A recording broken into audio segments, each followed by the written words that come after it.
이제 이번 주에는 지난주에 이어서 사도행전 중심으로 예수님의 승천과 부활 이후에 초대교회의 시작을 예수님의 승천과 부활의 기점으로 잡아보고, 특별히 누가가 기록한 사도행전 중심으로 초대교회의 그 시작과 어떤 움직임들이 어땠는지를 잠시 살펴봤습니다. 그래서 오순절 사건인 사도행전 2장까지를 살펴봤는데요. 오늘은 거기에 이어서 살펴보도록 하겠습니다. 마띠아에 관한 부분도 어떻게 이거 언급을 해드려야 될지, 일단 녹화한 영상을 보실 테니까 제가 마띠아 부분도 한번 설명을 드려보겠습니다. 사도행전 1장의 말미에 보면 마띠아라는 사람이 나오죠. 이 마띠아라는 사람은 바사바라고도 하고 유스도라고도 하는 요셉과 함께 요셉, 이 요셉이라는 사람과 마띠아가 가룟 유다를 대신하여서 사도로서 추천받은 사람이죠. 이 두 사람이.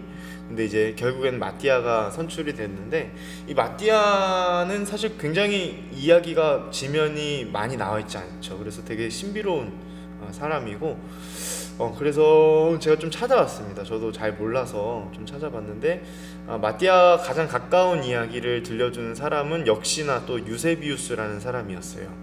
유세비우스, 교회사의 아버지라고, 초대교회사의 아버지라고 불리는 이 유세비우스가 3세기에 유명한 저명한 신학자이자 역사가였는데, 이 사람 말에 의하면 초대 교부들을 통해서 전해 내려오는 전승에 따르면 누가복음 10장에 나와 있는 70인을 우리 주님께서 파송하는 사건이 나옵니다.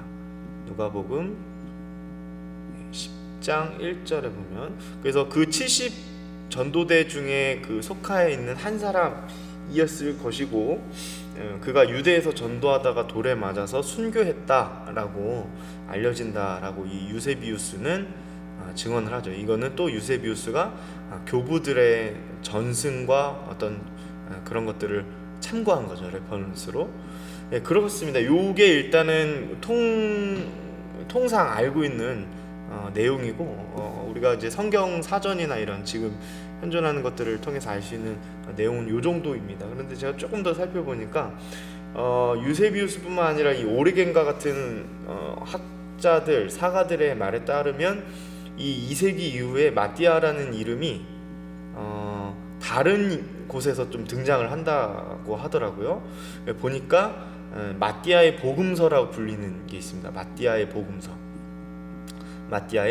제가 맛복이라고 일단 써볼게요.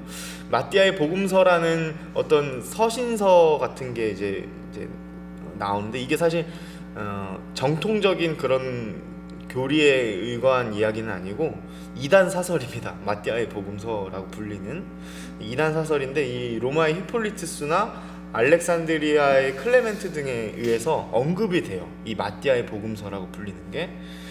그리고 또 일설에는 이 이집트에 있는 나그 함마디 문서가 있어요.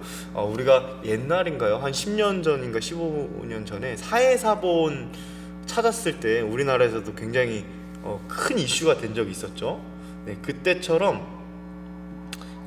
이 이집트의 나그 함마디 이 문서를 발견했을 때도 그랬습니다. 그래서 영지주의자들의 외경이라고 불리는 The Book of Thomas the Contentor라고 되어 있는 외경의 서술에 보면은 이거를 누가 했냐면 마띠아가 했다, 뭐 이런 얘기들이 있더라고요. 그래서 좀 정리하면, 마띠아라는 이름은 우리가 요 정도 선에서는 추측할 수 있고, 뭐 그런지 아닌지 확인이 조금 어렵지만, 교부들에 의해서 마띠아라는 이름이 언급되는 경우가 또 다른 경우가 있는데, 이단 사설, 마띠아의 복음서 또는 이집트의 영지주의의 외경에 해당하는 그런 저술서에 이름이 등장한다.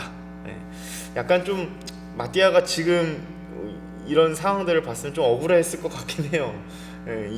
자신의 이름이 좀 안 좋은 곳에 쓰였기 때문에.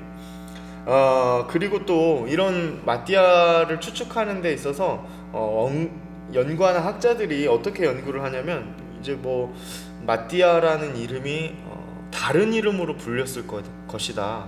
요한복음에 보면은 요한을 뭐라고 또 부르냐면 예수님의 그 사랑하시는 제자, 사랑받는 제자라고 애칭이 있잖아요. 그런 것처럼 애칭으로 마띠아라는 이름이 다른 복음서에서 등장했을 수 있다, 이런 식으로 추적하는 분들도 계시고, 또 이제 누가의 단독 기사에 의해서 이게 사도행전 1장에 첨언이 된 것이다, 후대의 첨언이 된 것이다, 뭐 이렇게 보시는 분들도 있고요. 또 추천자로 올라왔던 이 요셉도 바사바라고도 불렸고 유스도라고도 불렸으니까 이 두 사람이 공통된 점이 또 뭐냐면 그런 이런 내용들이 좀 없어요.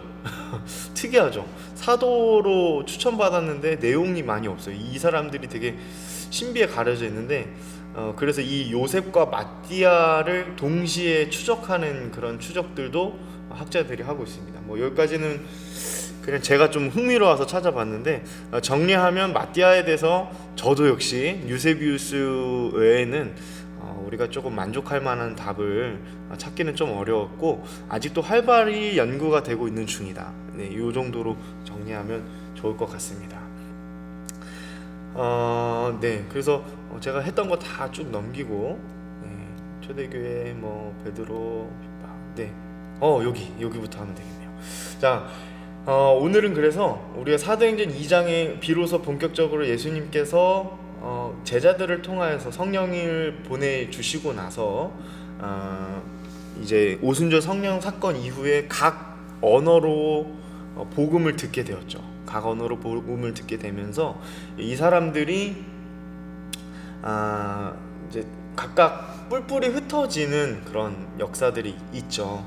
그 뿔뿔이 흩어지기 이전에 초대교회로 일단 모여서 응집력을, 하나님께서는 교회라는 응집력을 주시고 이 사람들이 이제 뿔뿔이 이방으로 흩어지는 그런 역사를 준비하시죠. 이게 사도행전에서 살펴보는 이방으로의 복음의 전파의 내용이 되겠습니다. 그래서 이 엄청난 부흥의 시작은 마치 되게 성령 하나님을 중심으로, 그리고 초대교회를 중심으로, 베드로를 중심으로 이제는 엄청난 일이 일어날 것처럼 우리가 기대하면서 사도행전 2장을 보게 되죠. 1장과 2장을 보게 되죠. 120명의 사람들이 그곳에 함께 들었었고 1장에 보면 2장에서는 약 3,000명이었죠. 3,000명이나 되는 사람들이 다른 각기 방언으로 말하는 예수님은 메시아다라는 복음을 듣게 됐습니다. 엄청난 숫자들을 기록한 의도가 있겠죠. 하나님의 일들이 이처럼 뜨거웠고 엄청났다. 우리가 당연히 사도행전을 이제 앞으로 읽어가면서 얻는 기대는 무엇이냐면, 이제 그러면 정말 많은 숫자들이 복음으로 인해 많은 생명들이 복음을 얻겠구나라고 우리가 기대를 하게 되는데, 이제 앞으로 좀 꽃길만 걷겠다라는 생각을 하게 되겠죠. 그런데 실질적은 어땠습니까? 꽃길이 아니라 핍박이 더욱더 많았습니다. 핍박이. 그래서 이 핍박이 너무나 많았기 때문에 어떻게 보면 이 초대교회의 역사는 핍박과 함께 시작했다라고도 우리가 말을 해도 과언이 아니겠죠. 그래서 제가 제목을 이렇게 적어봤습니다. 핍박으로 인해서 더욱 복음이 퍼지다.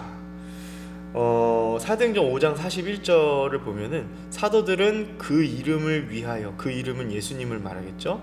그 이름을 위하여 능력받는 일에 합당한 자로 여기심을 기뻐하면서 공회 앞을 떠나니라 라고 되어 있습니다. 능력받는 일에 합당한 자로 여기심을 기뻐했다. 예수님께서 능력과 함께 우리 죄를 도말하시고 어떠한 외압에도 굴하지 않으시고 자신의 구원의 길을 가셨던 것처럼 제자들도 마찬가지로 그러한 주님을 따르는 일에 능력이 더해지는 것을 보면서 오히려 그것을 감사하고 기뻐하면서 그 일들을 감당했다라는 것입니다. 이런 것들을 볼 때 우리가 초대교회의 정신이라고 할 수 있겠습니다. 초대교회의 정신은 핍박과 함께 더욱더 다져진, 어떻게 보면 그 초대교회의 이 정신을 우리가 지금 참 본받아야 될 필요가 있는 것 같아요. 이제 국가와 종교의 긴밀한 상관성에서 얻어질 수 있는 어떤 복음의 전파되는 것에 유익은 있어요. 예. 이게 오늘날에도 해당되고, 예를 들어서 우리나라가 기독교를 용인하고 기독교 복음을 전하는 데 있어서 핍박을 그렇게 주지 않지 않습니까? 그러니까 훨씬 더 우리가 복음을 전하는 일에 거리낌이 없고 참 감사한데, 반대의 경우에도 우리가 감사할 수 있는 우리의 믿음과 우리의 신앙적 정신이 필요하겠죠. 그것을 우리가 초대교회에서부터 이미 5장부터 우리는 그것을 살펴볼 수 있습니다. 이러한 정신 때문일까요? 이 핍박으로 인해서 더욱 복음이 전파되는데, 이것이 특별히 유대와 사마리아를 지나서 온 이제 땅까지 가는 거죠. 사마리아 땅끝까지. 사도행전 1장 8절의 말씀이 점점 성취되는 것을 볼 수 있는데, 그 한 예로 저는 이제 빌립과 바나바를 들 수 있을 것 같습니다. 이 빌립과 바나바의 사역의 초점이, 그러니까 베드로의 초점이 여전히 있습니다. 베드로와 초대교회를 조직적으로 수장의 역할을 한 사람이 어쨌든 그 당시는 베드로였고 요한이었고 또 야고보였습니다. 이것은 저명한 사도행전 1장에서부터 11장까지 나와 있는 내용이죠. 그런데 놀랍게도 사도행전에서는 그 외의 인물들도 굉장히 주목을 합니다. 왜냐하면 사도행전 1장 8절의 성취의 하나님의 역사 중에 한 인물들로 쓰임 받는 사람들이 이런 사람들이라는 것이죠. 그래서 이 사람들을 통해서 단순히 유대인들에게만, 유대 혈통에게만 주의 복음이 전해지는 것이 아니라 혈통과 지역의 선을 넘어서 온 땅으로 가는 역사를 알려주고 있습니다. 그래서 사마리아에서 사역했던 이 빌립, 사마리아의 땅에서, 그리고 또 안디옥으로 넘어간 이 바나바, 안디옥, 우리가 이제 앞으로 계속 중요하게 볼 지역이긴 합니다. 그래서 사마리아와 소아시아 안디옥으로 넘어간 이 바나바를 예를 들 수 있습니다. 안디옥이라는 지역이 또 다른 곳에도 있거든요. 그래서 조금 헷갈릴 수 있는데 그거는 조금 더 살펴보도록 하겠습니다. 사마리아 땅 한번 볼까요? 사마리아 땅의 빌립을 보면, 사마리아 땅이 굉장히 유대인들에게 무시를 당했죠. 그렇죠? 근데 사실 역사적으로 봤을 때는 이 사마리아 땅은 굉장히 중요한 땅입니다. 특별히 창세기에서는 이 사마리아 땅이 굉장히 중요한 땅이죠. 그래서 이 사마리아 여인에게 예수님께서 요한복음 4장에 등장하셨을 때 생수를 달라고 했을 때 예배에 관한 이야기들을 예수님이 이 사마리아 여인과 하지 않습니까? 근데 이 사마리아 여인이 본인이 가지고 있는 여기 사마리아에 있는 성전을 굉장히 또 그리심산을 굉장히 중요하게 여기는 것을 봐요. 프라이드가 있는 것을 봅니다. 그럴 만도 한 게, 이 사마리아 땅은 사실은 굉장히 중요한 자리였어요. 예배에 관해서도 굉장히 중요한 자리였습니다. 그런데 이제 특히 예루살렘에 있는 유대인들이 굉장히 무시를 했죠. 그래서 예전에는 그저 무시만 당했던 사마리아인들에게도 비로소 사도행전 이때 복음이 전해지죠. 그리고 예루살렘 교회의 이 보수적인 유대 혈통의 그리스도인들은 여전히 어떻습니까? 이런 혈통과 지역의 선을 넘어가는 일에 아직도 좀 꺼리낌이 있었던 사람도 있었어요. 그래서 우리가 나중에 보면은 사도행전에 보면은 베드로에게 하나님께서 특별한 체험을 하게 하십니다. 환상 중에 우리 주님께서 뭐라고 하시냐면 좀 당시 이제 율법에 근거했을 때 좀 부정한 짐승들을 잡아 먹으라라고 그런 명령을 내리시죠. 그래서 베드로로 되게 아리송해하죠. 그런데 이러한 환상을 통해서 하나님께서 베드로가 깨어지길 원했던 부분 무엇인가 하면, 이방의 땅으로도 하나님께서는 그 복음이 전해지길 원하신다. 그래서 그것을 깨닫게 되어져 가는 과정들도 우리가 좀 사도행전에서 그 주목해서 볼 때 또 큰 은혜가 있습니다. 안디옥도 한번 살펴볼까요? 안디옥. 이 안디옥은 이방 선교의 중심지였습니다. 중심지. 특별히 바나바를 통해서 누구를 데리고 오냐면 바나바가 사울을 데리고 와요. 당시 이제 헬라식으로 하면 바울이죠. 네, 바울과 사울은 같은 이름입니다. 네, 뭐 혹자는 변화되어서 사울이 바울이 되었다라고도 하지만 헬라식 표기냐 히브리식 표기냐의 차이라고 대부분 학자들은 그렇게 이야기를 합니다. 재밌죠.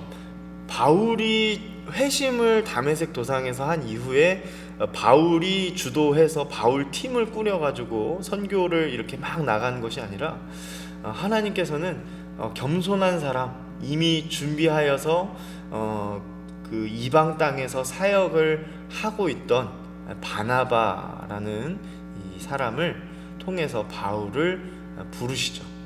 그래서 교회 공동체 안에서 속해서 어쩌면 바울이 가장 먼저 그리스도인으로서 훈련을 받았던 것이 바나바를 만난 것이 아닐까, 그런 생각이 들기도 합니다. 그래서 이 바나바가 바울을 불러요. 안디옥으로 부릅니다. 그래서 이 불러서 바나바가 이제 구브로 출신이거든요. 키프로스라고 하는 그 출신인데 이 바나바가 안디옥으로 건너가서 이제 복음을 전하려 했을 때에는 사실 이 바나바 역시 이미 어떤 걸 겪었냐면요, 바나바가 이 자신의 이 안디옥으로 갔을 때 이미 거기에 구브로 사람들이랑 구레네 사람들이 예수님에 관한 복음을 전하고 있었던 것을 발견하게 돼요. 그러니까 저는 이런 부분들에서 되게 은혜가 되는데, 뭐냐면 하나님께서는 이런 이름 있는 성경에서 기록한 사람 이외에도 이미 무명의 그리스도인들, 예수님을 주로 고백하는 사람들을 곳곳에 보내셨다라는 게 굉장히 큰 은혜가 되더라고요. 그곳에서 복음을 알게 모르게 전하면서 핍박을 받았던 많은 사람들이 이방 땅에 존재했다. 네, 그리고 그런 미랄이 되고 씨앗이 되었던 것이 결코 헛되지 않고 하나님은 더 큰 역사를 이루어 가셨다. 이게 굉장히 큰 은혜가 됐습니다. 이 안디옥이라는 곳을 보면은 로마의 제국의 지방 행정 수도로서 이 로마와 알렉산드리아를 이어서 제3의 번창한 도시로 알려져 있죠. 여기 이제 그림이 다 안 나와 있는데 이 수리아의 안디옥을 말합니다. 여기 보시면 크게는 이제 지역 전체를 이제 말하기도 하는데, 이 밑에 이제 예루살렘 있고요. 요 이집트 땅에 보시면 이집트 땅에 여기 알렉산드리아라는 곳이 있죠. 그리고 또 저쪽에 로마가 있죠. 로마. 여기 그리스가 있고 요 로마. 그래서 굉장히 큰 번창한 도시, 위성 도시로 로마가 만듭니다. 알렉산드리아도 제가 조금 이따 설명을 헬라 문화 할 때 드리겠습니다. 그래서 이렇게 보면은 뭔가 이제 지리가 그림이 그려지고 뭔가 이렇게 사람들이 어디서 사역했는지가 이제 그림이 그려지면 굉장히 이 사도행전이 굉장히 재미있고요. 정말 하나님의 놀라운 그 복음의 역사가 굉장히 잘 다가옵니다. 우리가 잘 알고 있는 것처럼 사도행전 11장에서 안디옥에 예수를 믿지 않는 사람들의 입술을 통해서 뭐라고 불리냐면 그리스도인들이다라고 불리우는 사람들이 있었다라고 이야기를 하죠. 근데 여기 자세히 보시면 원어로 보면은 투스 마테타스 크리스티아누스라고 되어 있어요. 그래서 그 예수님의 증인들이라고 되어 있어요. 그 예수의 증인들. 이게 정확하게 말해서 원문의 의미입니다. 예수의 증인입니다. 증인. 그러니까 그리스도인들은 어떤 사람들이에요? 초창기부터 이방 사람들의 입술을 통해서 예수를 증언하는 사람들, 예수를 메시아라고 그리스도라고 증언하는 증인들이 바로 그리스도인인 거죠. 그래서 우리도 역시 그리스도인이라고 우리가 스스로를 부를 때 내가 예수님을 증거하는 증인이다라는 정체성이 있었으면 좋겠습니다. 그래서 이 안디옥의 교회는 이방의 선교기주의 교회로서 이 예루살렘과 더불어서 어쩌면 또 예루살렘 영향보다 더 큰 선교적 요충지로서 이때부터 자리매김합니다. 바나바 바울이 본격적으로 사역을 이 안디옥의 선교 기지를 전략적으로 이곳을 택하기 시작하면서 굉장한 영향력을 초대교회에서는 발휘하게 되죠. 안디옥은 그래서 굉장히 중요합니다. 자, 그래서 이제 사도행전의 말씀이 계속해서 이제 11장의 말씀을 살펴봤는데 11장 이후부터는 어떻습니까? 바울이 선교를 1차, 2차, 3차의 여행, 뭐 선교 여행이라고 해볼까요? 네, 그런 여행을 떠나게 되죠. 이 바울을 하나님께서 사용하신다라는 것을 누가 이 사도행전의 저자인 누가가 주목하고 또 성령님께서 그것을 주목하게 하는 저는 의도성이 있다라고 생각합니다. 그러니까 사도행전 전체 구조를 통해서 하나님은 의도적으로 누가 저자를 사용하셨는데 이것도 역시 우리 지금 지사님께서 창세기도 들으시니까 이 이야기 내러티브의 어떤 중요한 의도성을 담고 있는 것이라고 생각을 합니다.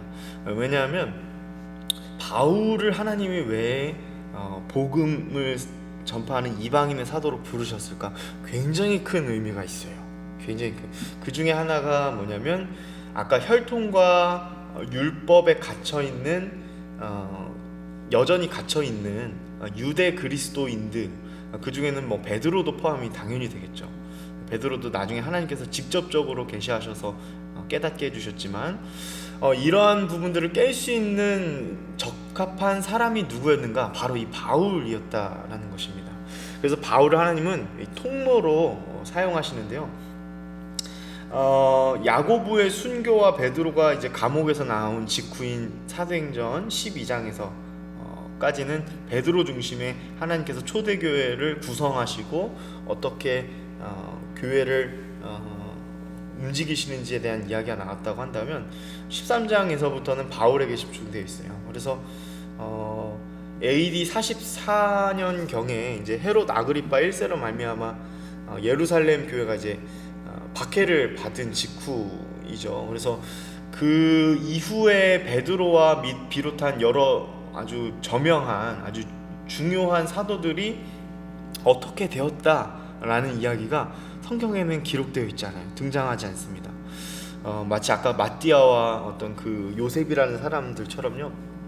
다만 전승들에 의하면 이건 뭐 확실한 건 아니지만 복음을 전하다 예수님과 같이 엄청난 핍박을 받고 순교했다라고 알려져 있죠.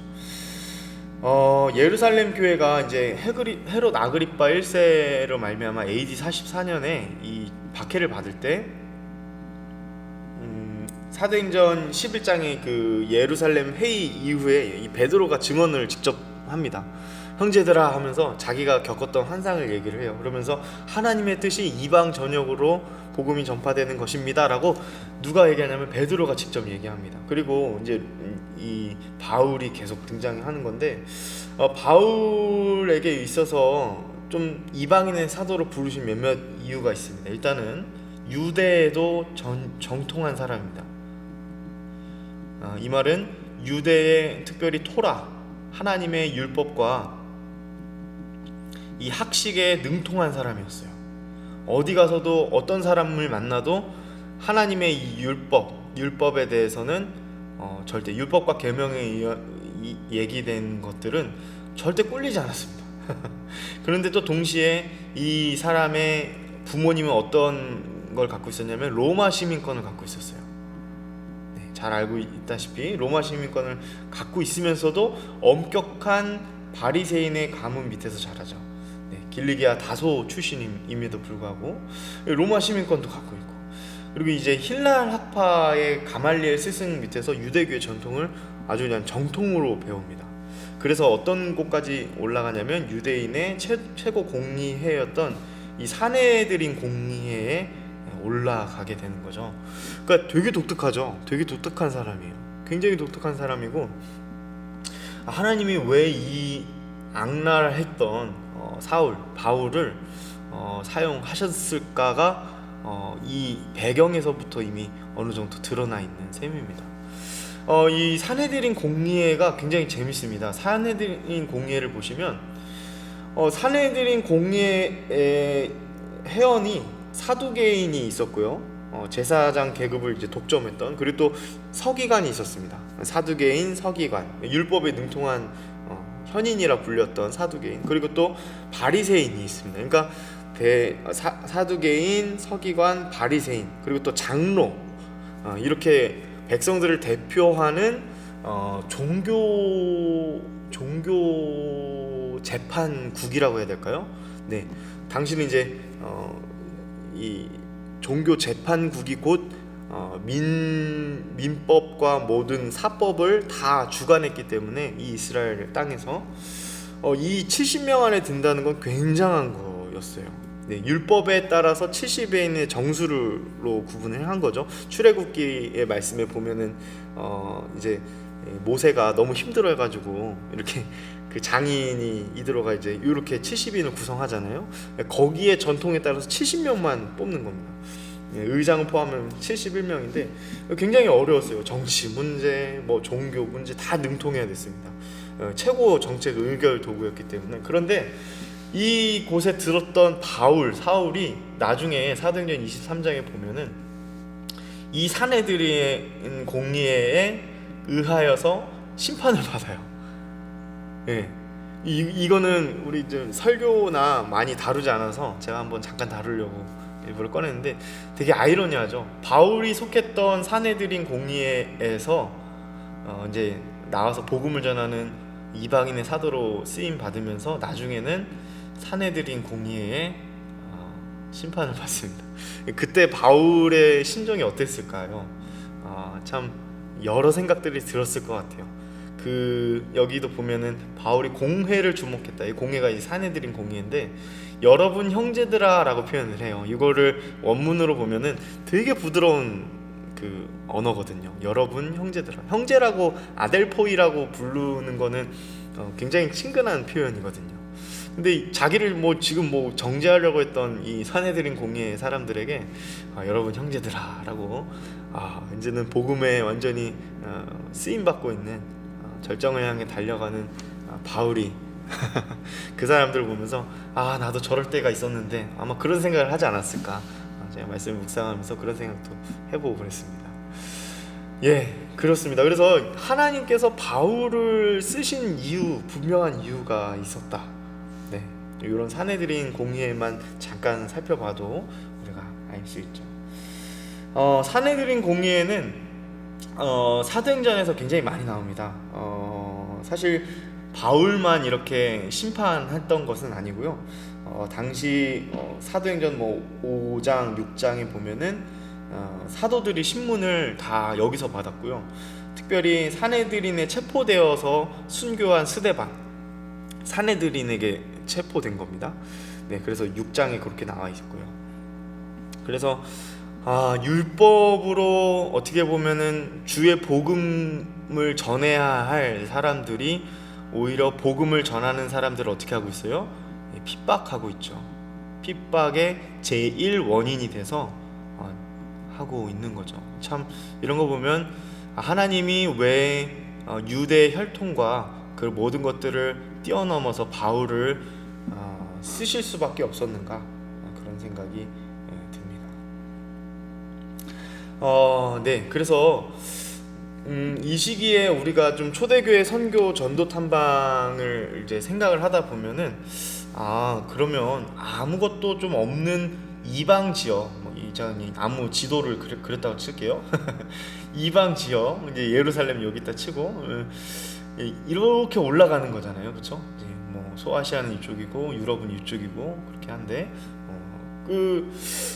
이렇게 갔을 때 아무도 예수라는 이름을 들어본 사람들이 없고 여기 교회가 없고 교회 공동체가 없었던 곳을 간 것이라 우리가 좀 그냥 거룩한 상상을 할 수도 있지만 사실은 그렇지 않습니다. 그렇죠? 바울도 그렇고 바나바도 그랬고 빌립도 그랬고 이제 그 4시가 이렇게 지나갈 때 이 말씀의 의미를 이해하느냐 했을 때 그렇게 알려줬던 것처럼 이사야의 말씀을 풀어서 설명해 줬던 것처럼 이미 이 복음에 대한 부분들은 하나님께서 이미 그 예비적인 발판들을 마련해 놓으셨고 바울의 선교 여행은 그래서 어떻게 보면 아무것도 없는 곳에서 한 것이 아니라 목양적 차원이 조금 더 가미가 돼 있는 거죠. 목양적 차원. 네, 이미 세워져 있는 그 교회들의 주의 복음을 전하고 하나님의 뜻을 사도의 권위로 알려주고 서술로 편지를 친필을 보내는 그런 목양적 측면에서도 우리가 좀 기억을 해 볼 필요가 있습니다. 그래서 율법에 대해서 잘못 알고 있던 또는 율법에 대해서 유대적 배경을 아직도 못 버리는 사람들이 있는 곳에서는 어떤 것이 있었어요? 헬라 그리스도인들과 유대 그리스도인의 첨예한 갈등이 있었습니다. 첨예한 갈등이 있었어요. 그래서 이런 갈등들을 중재하고 더 정확하게 말하면 중재라기보다는 하나님의 복음으로 이들이 화목해야 할 이유들, 그런 부분들을 이야기를 한 거죠. 그래서 이런 부분들을 이야기하면서 선교지를 탐방하는 그러한 측면에서도 선교 여행이 의미가 있었다라는 것이죠. 그래서 선교의 일과 동시에 이방의 교회지를 다 탐방을 하는 그러한 사역이 사도행전 이제 11장 이후에 쭉 나와 있는 거죠. 그래서 바울은 특별히 이 자신의 독특한 배경을 하나님이 어떻게 쓰시냐면 이 율법에 대한 분명한 깨달음을 서신서에서 특별히 이렇게 잘 나타내 보여주고 있죠. 율법이 결코 폐기가 되는 것도 아니다. 이거는 누가 주로 주장했을까요? 헬라 그리스도인들이 야, 율법 이제 필요 없는 거야. 아무것도 쓸모가 없어 라고 했을 때 아니, 율법은 쓸모가 있어 라고 하면서 거기에 이제 또 동조를 했겠죠. 유대 그리스도인들이 그래, 거봐, 율법 정말 필요한 거고 율법도 같이 지켜야 돼. 위드라고 얘기했던 율법도 복음과 함께 같이 준수해야 돼 라고 했을 때 거기에 또 바울은 어떻게 했어요? 아니, 율법은 예수 그리스도를 통하여 완성되고 예수 그리스도를 통하여 그 계시의 빛을 통하여 해석되어야 하고 예수 그리스도가 마침 구절이 되었다. 마태복음 5장의 말씀을 인용을 하면서 그렇게 이야기를 하는 거겠죠. 인용이라기보다는 반향이라고 표현을 하는 게 좋겠습니다. 네, 그래서 이제 두 부류의 어떤 잘못된 부분들을 이렇게 지적을 할 수 있으면서도 중재할 수 있으면서도 목양적 차원에서 율법을 이렇게 이해를 할 수 있었던 거죠. 바울의 선교는 그래서 이제 AD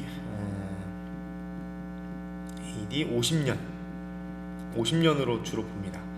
1차 선교가 50년경부터 시작되었다고 이렇게 보고 2차 선교, 3차 선교 조금 그 정확한 연대는 좀 학자들마다 좀 다른데요. 1차, 2차, 3차까지 해서 50년경부터 해서 추측하기로는 AD 64년경에 바울 역시 순교하지 않았는가. 왜냐하면 제가 지난주에 말씀드린 대로 사도행전에 바울이 어떻게 마무리를 지었다라는 이야기가 없고 초대교회가 아직 끝이 안 났기 때문에 그렇게 끝맺음이 없는 미완성으로 계속해서 그 사도행전의 역사가 진행되고 있는 것을 암시하면서 끝나거든요.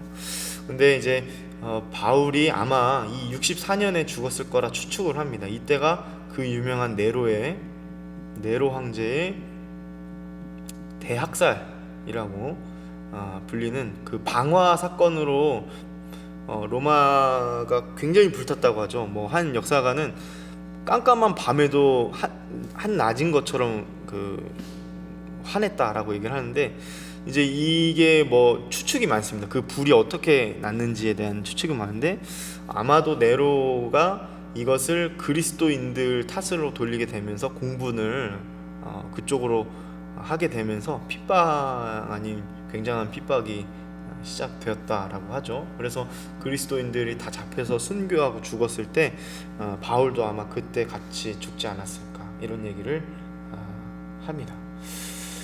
네, 그래서 지금까지 보시면 약 한 AD 한 30년으로 그냥 할게요. 예수님의 승천과 부활을 AD 30년이라고 했을 때 30년부터 64년까지를 정말 뭐 제 마음대로 제가 그냥 정리한 대로 사도행전 중심에서 몇 가지를 뽑아내서, 주제를 뽑아내서 좀 나름대로 그림을 한번 그려본 겁니다. 이 30년 동안에 굉장히 많은 일들이 있었고, 그것을 기록한 누가를 통해서 우리는 살펴볼 수 있었습니다. 복음이 확산세가 엄청났다라는 점, 그리고 무명의 그리스도인들이 복음을 전하는 일에 이방 전역으로 흩어져 있었다라는 점, 그리고 조금 이따 살펴보겠지만 이미 그곳에는 유대인들은 있었겠죠. 예, 유대인들은 있었습니다. 그게 또 복음의 훌륭한 또 선교 전략이 되기도 하는데, 디아스포라라고 하는 유대인들이 전역에 이미 흩어져 있었어요. 워낙 이 이스라엘 땅이 항상 핍박받고 항상 약소국이어가지고 뭐 바벨론 쳐들어오고, 페르시아가 점령하고, 그리스가 점령했다가 또 로마가 또 점령하고, 이런 핍박에 어떻게 보면 참 안타까운 나라인데, 그렇기 때문에 어떻게 됐어요? 다 포로로 이미 거기에 흩어져 있었던 유대인들이 있었어요. 그래서 아마 무명의 그리스도인들이 그곳에 정착하기가 쉬웠을 것이고, 그 안에서 이미 율법을 알고 있었던 사람들에게 복음을 쉽게 더 전할 수 있었다라고 우리가 개연성 있는 추측을 해볼 수 있는 것이죠. 네, 자, 그러면 요 짧은 그림을 잠깐 그렸는데 이번에는 조금 더 크게 그려보겠습니다. 요 사도적 기독교는 뭐냐면 이 AD 64년부터 AD 30년부터 초대교회를 이제 보는 거죠. 그래서 속사도까지를 볼 때 사도들을 중심으로 초대교회가 이렇게 흥황한 역사를 뭐라고 표현했냐면 사도적 기독교라고 표현을 했는데, 네, 요거는 뭐 그냥 참고만 하시면 좋을 것 같습니다. 자, 그래서 이번에는 조금 재밌는 이야기를 제가 좀 준비를 했어요. 한 15분 정도 남았는데 제가 한 15분 안에 한번 끝내보겠습니다. 아까는 30년부터 한 60년, 한 30년 정도의 교회 중심으로, 특별히 사도행전 중심으로 살펴봤는데, 이제 조금 시간을 더 넓게 늘려서 배경을 좀 살펴보려고 해요. 예수님께서 이 땅에 오시기 이전의 이야기죠. BC를 살펴보겠습니다. Before Christ, BC 400년 정도로 우리가 한번 다시 여행을 떠나보겠습니다. BC 400년 경에는 그 당시 패권을 잡았던 사람이 이 알렉산드로스라고 하는 사람이었어요. 알렉산더라고도 하고 알렉산드로스라고도 합니다. 이 알렉산드로스는 우리 한국에서는 알렉산더 대왕이라고 많이 불려요. 네, 그 별칭을 많이 불리는데, 이 알렉산더 대왕이 굉장히 유명하죠. 이 알렉산더 대왕은 역사사에서도 굉장히 중요하게 다루는 사람인데, 세계를 제패했던, 그래서 여기 보시면 사실 이쪽으로 넘어가면 이 북마게도니아, 요 그리스가 여기 있는데, 그리스 옆에 넘어가면 로마가 있어요. 네, 로마. 근데 이 알렉산더는 그쪽으로 가지 않고 이렇게 동쪽으로 갑니다. 그래서 이쪽을 다 이제 점령을 하기 시작하는 거죠. 이 알렉산더가 20살 때 왕이 패권을 장악한 이후에 아버지가 이제 뭐 독살 당하면서 막 여러 일들이 있었어요. 그래서 이 알렉산더가 3세인데, 알렉산더 대왕이 3세를 알렉산더 대왕이라고 하는데, 이 사람이 20살인가 22살에 이제 완전히 군부를 장악한 이후에 완전 전쟁을 엄청나게 합니다. 영토를 엄청 벌려요. 그리고 제가 기억이 맞는지 모르겠는데 32살에 아마 죽었을 거예요. 근데 이 12년 동안 5만 명의 그 그리스 군대를 가지고 마케도니아 군대를 가지고 요 정도까지를 진격을 한 거예요. 그래서 보면은 이쪽은 이제 이집트 땅이에요. 이집트 땅. 이집트 땅 다 먹었어요. 그리고 또 여기도 이집트도 그때 굉장히 셌거든요. 근데 그리고 또 요 밑으로 내려가면 여기는 페르시아. 네, 페르시아가 완전 장악하고 있었는데 페르시아 다리우스가 장악했을 때 근데 이제 다리우스도 완전히 이겨버리고 더 진격을 해서 어디까지 가냐면 이 사람들이 여기 인도까지 갑니다. 인도의 코끼리 부대까지 공격을 합니다. 굉장하죠. 대단합니다. 그래서 이 알렉산더가 그러면 도대체 교회사랑 무슨 상관이 있는가? 배경을 이해하는데 이 알렉산더를 이해하는 게 되게 중요하거든요. 일단은 이렇게 많은 영역을 통일화시키는 역할을 한 사람이어서 일단 중요합니다. 유대인들에게 로마 제국이 커다랗게 다가오기 이전에 이 헬라 문화가 이교 문화로 받아야 하는가, 이제 아니면 우월한 통일성을 자랑하는 신물물은 하나님께서 주신 축복으로 받아들여야 하는가, 이런 것들을 유대인들이 굉장히 이렇게 설왕설래했었던 시기이기도 해요. 이게 무슨 말이냐면, 자, BC 400년은 비포 크라이스트, 그리고 또 예수님이 오신 이 아드도미네까지 보시면 이 시기를 또 우리는 성경적으로 뭐라고 하냐면 신구약 중간기라고도 합니다. 신구약 중간기. 하나님께서 말라기 선지자를 통해서 계시의 말씀을 주신 이후로 중간기. 우리가 이제 정경적으로 봤을 때 이후로 계시의 말씀이 없죠. 그쵸? 400년이라는 시간이 흘렀어요. 이 안에 신구약 중간기는 400년인데 이때 하나님이 무슨 이유에선지 침묵하십니다. 예수님을 보내시기 이전까지 침묵하세요. 그 침묵하는 순간에 득세했던 그 가장 큰 곳이 헬라였고, 이미 찢어져서 살고 있었던 유대인들은 고민이 되는 거예요. 어떤 고민이 되냐면, 아니 이 이방 민족의 우월한 문화적 특징들, 뭐 언어의 발달들이나 이 신물물들이 너무 괜찮은 거예요. 쉽게 말해서 너무 괜찮은 거예요. 그래서 이거를 하나님이 주신 또 다른 축복으로서 우리가 사용해도 되는 것인지 아닌지, 이교 문화로 받아들여야 하는 것인지에 대한 헷갈림이 이 사람들 안에 있었다라는 거죠. 이 헬레니즘이라고도 하는데, 이 헬레니즘의 유입은 어떻게 보면 이 알렉산더 대왕, 이 알렉산더 3세가 이렇게 영토를 확장하면서부터 시작이 됐습니다. 그래서 이들이 주도했던 것이 주로 크게 뭐냐면 언어. 헬라어라고 지금 계속 우리가 얘기하는 이 헬라어 있죠. 성경의 헬라어. 이 헬라어가 코이네 헬라어라고 합니다. 코이네 헬라어.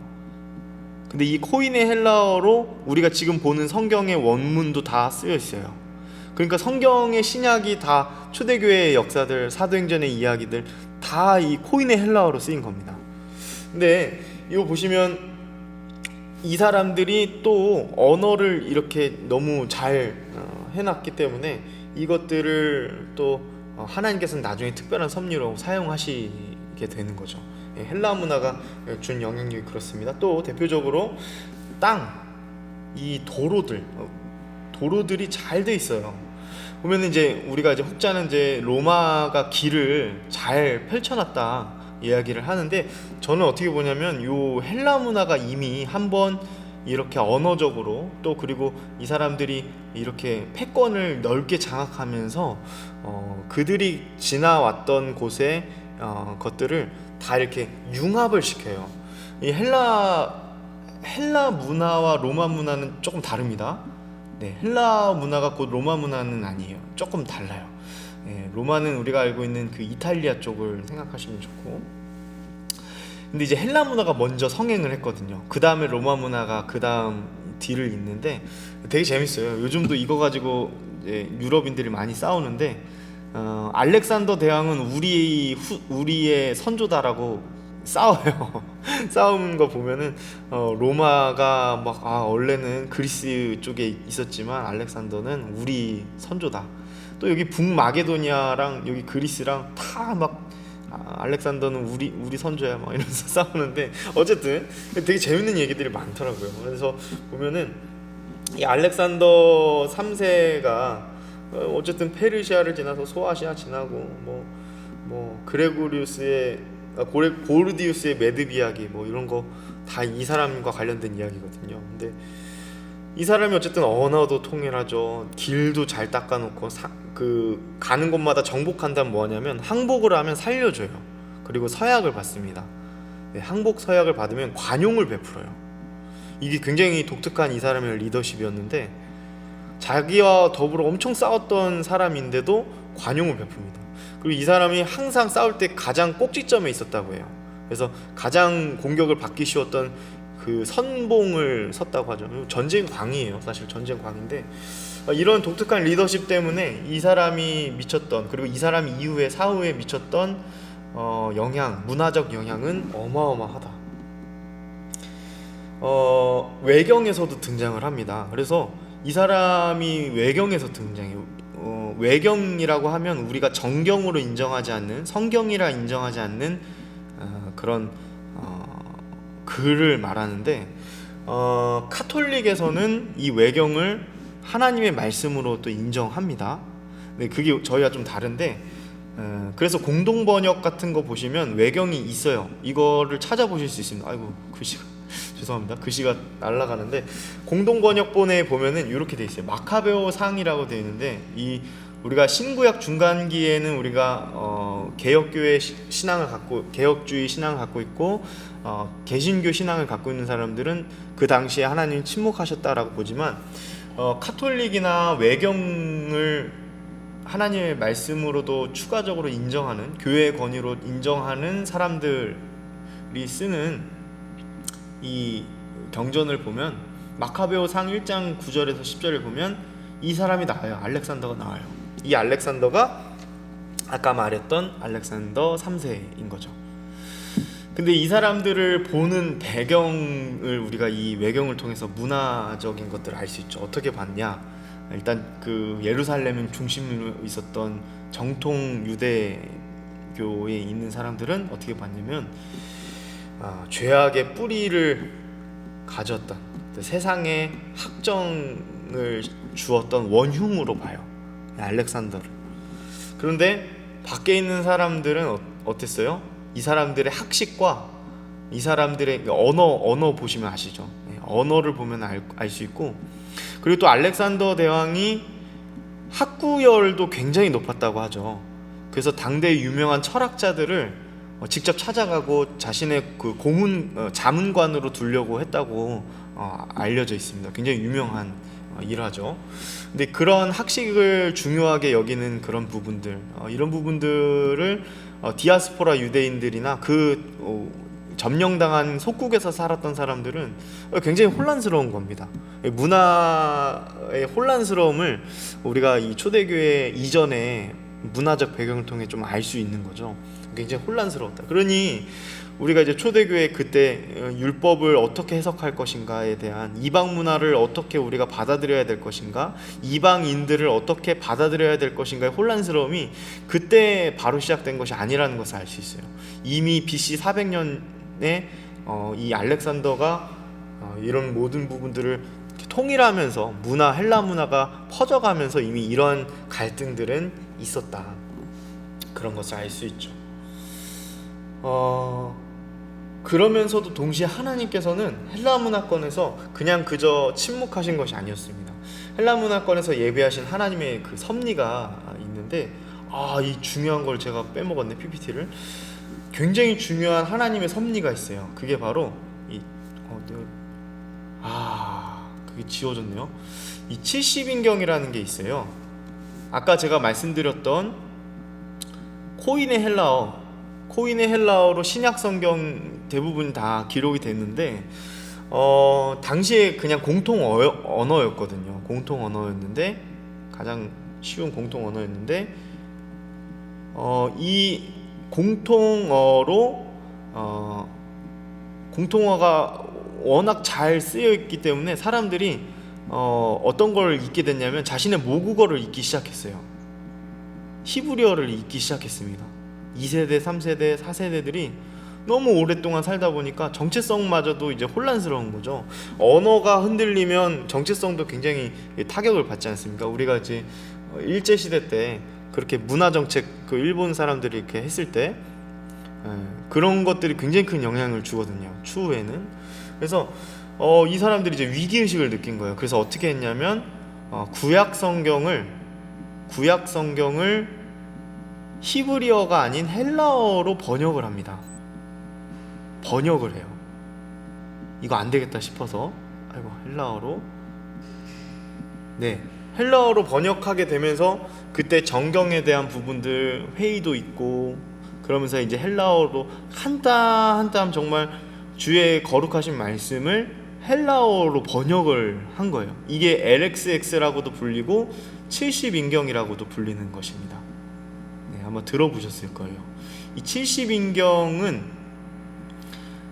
헬라어로 된 구약 성경을 일단 가리킵니다. 그러니까 헬라 문화가 워낙 발달했기 때문에 그런 일들이 있었던 것이죠. 근데 이 놀라운 것은 이 70인경, 당시에 공통어로 흔하게 사용했던 이 코인의 헬라어로 쓰였던 이 70인경 구약 성경을 누가 인용을 하냐면 신약 저자들이 인용을 합니다. 네, 신약 저자들이 히브리어 성경을 이제 우리 마소라 사본이라고 하는데 MT를 본 것이 아니라 이 70인경을 인용을 많이 해요.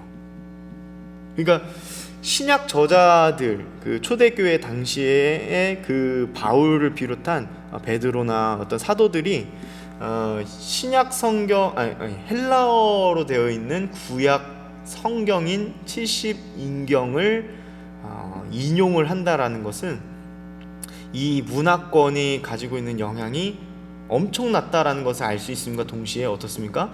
공통어로 이미 모든 곳에 퍼져 있던 헬라어를 하나님께서 사용하게 하시고자 하는 커다란 섭리가 있었던 것이죠. 그러니까 더 빨리 퍼질 수밖에 없었던 거예요.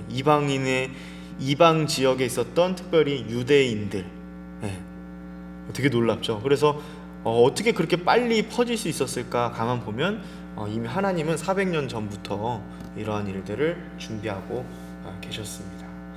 더 재밌는 이야기들이 되게 많은데 다음 주에 제가 헬라 문화 관련해서도 조금 더 재밌는 이야기 하고 로마 문화까지 좀 나누고 난 다음에 다시 또 줌인을 해서 1세기 초대교회 예배는 어떻게 드렸고 또 그들이 어떻게 모였는지를 또 문화적인 관점에서 좀 다뤄보면서 그림들을 더 그려가 보도록 하겠습니다.